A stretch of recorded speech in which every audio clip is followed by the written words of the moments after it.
என் அன்பு சகோதர சகோதரிகளே, ஆண்டவரும் உலக இரட்சகருமான இயேசு கிறிஸ்துவின் நாமத்தில் என் அன்பின் வாழ்த்துக்கள்.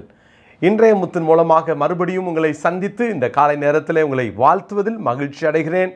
கர்த்தர் தாமே உங்களை ஆசீர்வதிப்பாராக. பிரியமானவர்களே, மத்தேயு சுவிசேஷம் 1ஆம் அதிகாரம் 23வது வசனம், அவன் இதோ ஒரு கன்னிகை கர்ப்பவதியாகி ஒரு குமாரனை பெறுவாள், அவருக்கு இம்மானுவேல் என்று பெயரிடுவார்கள் என்று சொன்னான். இம்மானுவேல் என்பதற்கு தேவன் நம்மோடு இருக்கிறார் என்று அர்த்தமாம். தேவன் நம்மோடு இருக்கிறார், அவர் நம்மோடு இருக்க வேண்டும். அதுதான் நமக்கு இந்த உலகத்தில் பெரிய ஆசீர்வாதம். உலகத்திலே யார் நம்மோடு இருக்கிறார்களோ இல்லையோ, தேவன் நம்மோடு இருக்க வேண்டும். தேவன் இல்லாத வாழ்க்கை ஒரு நரகம் என்பதை மறந்துடக்கூடாது. ஆண்டவர் நம்ம கூட இருக்கணும்னா என்ன செய்யணுன்றது தான் நம்ம தியானிக்கிறோம். நேற்று விசுவாசி பயப்படாதே, நம்ம விசுவாசித்தால், நாம் பயப்படாமல் இருந்தால் தேவன் நம்மோடு இருப்பார். நமக்குள்ளே இருக்கிற அவ்விசுவாசங்கள் தான் தேவனுக்கும் நமக்கும் நடுவாக ஒரு பிரிவினையை ஏற்படுத்துகிறது. பயப்படாதீங்க, விசுவாசத்தோடு இருங்க. பிரியமானவர்களே, இன்றைக்கு இன்னொரு காரியத்தை, தேவன் நம்மோடு இருக்க வேண்டும் என்றால் என்ன செய்ய வேண்டும் என்பதை தியானிக்க போகிறோம்.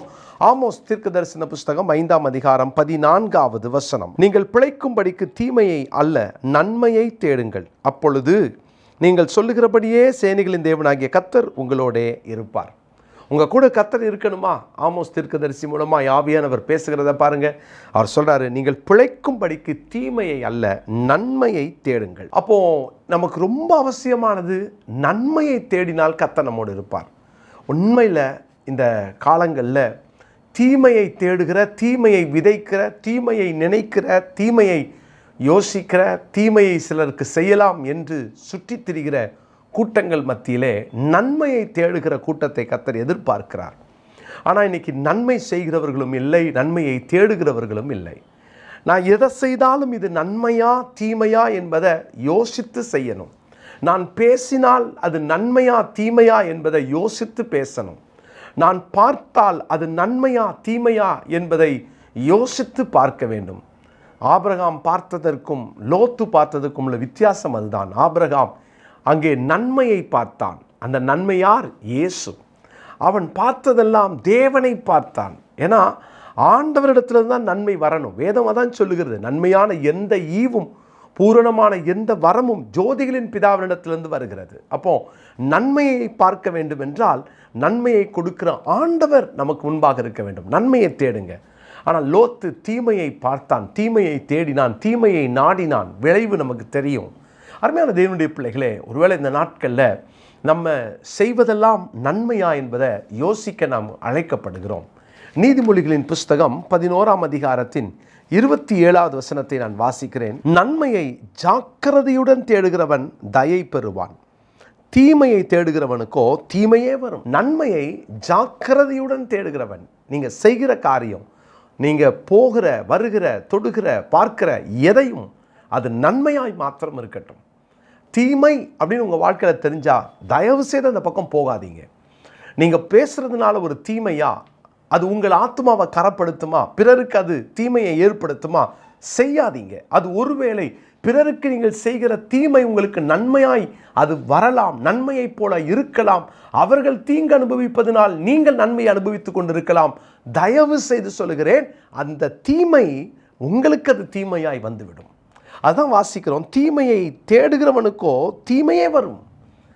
ஒரு நாளும் தீமை செய்யாதீங்க, யாருக்கும் தீமை செய்யாதீங்க, தீமையை யோசிக்காதீங்க. உங்கள் வாழ்க்கையில் யாரையாவது பழி வாங்கணும், தீமை செய்யணும்னு நினைக்கிறீங்களா?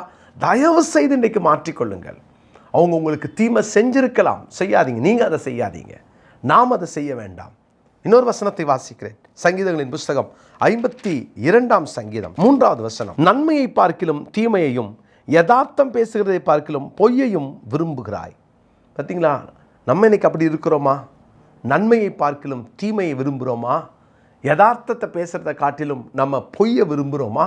அப்படி இருந்தால் மனம் திரும்புவோம். கர்த்தருடைய பிள்ளைகளே, இன்றைக்கி நாம் நன்மையை செய்தால், நன்மையை தேடினால் நாம் நிச்சயமாய் ஒன்றை புரிந்து கொள்ளலாம், கர்த்தர் நம்மோடு இருப்பார். உலகம் நீங்கள் நன்மை செய்கிறதுனால எதிர்த்து நிற்கும், எதிர்த்து பேசும். பயப்படாதீங்க, கர்த்தர் உங்களோடு இருக்கிறார்.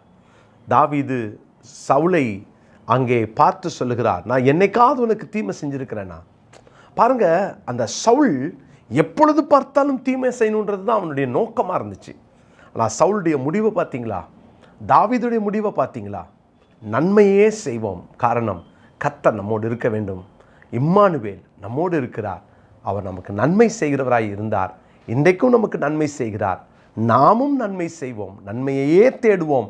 நம்மை கர்த்தர் ஆசீர்வதிப்பார். இன்றைக்குரிய மனப்பாட வசன சவால் ஆமோஸ் தீர்க்கதரிசன புஸ்தகத்தின் 5:14. ஆமோஸ் 5:14 குறித்து கொள்ளுங்கள், படியுங்கள், ஒப்புங்க. தயவுசெய்து சோர்ந்துடாதீங்க. ஆரம்பத்தில் நிறைய பேர் படிச்சுட்டு நடுவில் விட்டுருக்கலாம், புதுசாக சேர்ந்துருக்கலாம். எந்த காரணத்தை கொண்டும் அன்னைக்குரிய மனப்பாட வசனத்தை நான் ஸ்கிப் பண்ண மாட்டேன்றதில் கவனமாக இருங்க. ஜெபம் இல்லாமா? தகப்பனே, எங்கள் வாழ்க்கையில் நாங்கள் நன்மை செய்யணும், நன்மையை தேடணும்னு எங்களுக்கு கற்றுக் கொடுத்தீர். உமக்கு நன்றி. எங்கள் வாழ்க்கையில் தீமை வேணாம்ப்பா. தீமை எங்கள் வாழ்க்கையின் எந்த ஓரத்திலும் அது இருக்கக்கூடாதப்பா. அது வேண்டாம் ஆண்டவரே. நீங்கள் எங்கள் கூட இருக்கணும்னா நாங்கள் நன்மை செய்யணும்னு கற்றுக்கொண்டோம். எல்லாருக்கும் நாங்கள் நன்மை செய்ய எங்களுக்கு கிருபை தாரும். நாங்கள் அதை விரும்புகிறோம். எங்கள் வாழ்க்கை அப்படி மாற்றும். இயேசுவின் மூலம் ஜெபிக்கிறோம் பிதாவே. ஆமென்.